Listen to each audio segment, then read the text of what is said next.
हिंदी साहित्य कक्षा 10 सवैया चल रहा था, जिसके प्रश्न उत्तर इस प्रकार हैं। प्रश्न संख्या 23 में हम लोगों ने 3 प्रश्न उत्तर कर लिए थे। चौथा प्रश्न उत्तर इस प्रकार है। दूसरे कवित्व के आधार पर स्पष्ट करें कि ऋतुराज बसंत के बाल रूप का वर्णन परंपरागत वसंत वर्णन में किस प्रकार भिन्न है।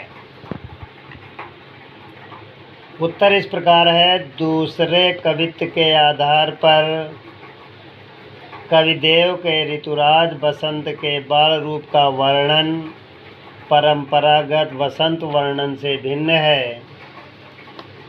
यहाँ बसंत को नवजात शिशु के रूप में चित्रित किया, जिसे पेड़, डालियाँ, पत्ते, फूल, हवा, मोर, तोता, कोयल, कमल की कलियाँ आदि अपनी सानिध्य प्रदान करें। उसे खिलाने का कार्य करना ही परंपरा से पृथक है। यहाँ नवजात शिशु वसंत राज कामदेव की संतान है। पेड़ जिसका पालना है और नौ पल्लव जिसका बिछौना। दूसरे कवियों ने बसंत के आगमन पर प्रकृति सौंदर्य चित्रण की अपेक्षा आसक्तिपरक व्यवहार को अपनाया। यहाँ काम रूप की जगह माधुर्य रूप का चित्रण किया गया है।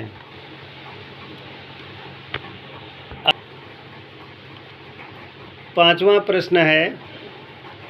प्रातः जगावत गुलाब चटकारी दे। इस पंक्ति का भाव स्पष्ट करना एक बार फिर से। प्रातः जगावत गुलाब चटकारी दे। इसमें कवि ने कहा है कि जिस प्रकार किसी शिशु को चुटकी बजा बजा कर जगाया जाता है, ठीक उसी प्रकार गुलाब भी अपना यौवन प्राप्त करके प्रातः काल में आसपास के क्षेत्र को अपनी सुगंध से महका रहा है, जैसे वह अपनी सुगंध से बसंत रूपी नवजात को शिशु को जगा रहा है। प्रश्न नंबर 6 इस प्रकार है। चांदनी रात की सुंदरता की कवि किन किन रूपों में देखता है। उत्तर है। चांदनी रात की सुंदरता को चित्रित करते हुए कवि ने कहा कि चांदनी रात संगमरमर की शिलाओं से बना हुआ मंदिर जैसे दही के विशाल सागर में उमड़ती लहरें, जिसका वेग कम होने का नाम नहीं ले रहा, फर्श पर फैले दूध के झाग ही झाग के समान, मोतियों की चमक में मल्लिका फूल के पराग कणों के मिलने के समान, अत्यंत निर्मल, स्वच्छ, सुंदर एवं मनोहारी दिखाई देती है। प्रश्न नंबर 7 इस प्रकार है। पेज संख्या 23 का। प्यारी राधिका को प्रतिबिंब सो लगत चंद। एक बार पुनः। प्यारी राधिका को प्रतिबिंब सो लगत चंद। इस पंक्ति का भाव स्पष्ट करते हुए बताएं इनमें कौन सा अलंकार है। उत्तर है। प्रस्तुत पंक्ति का भाव।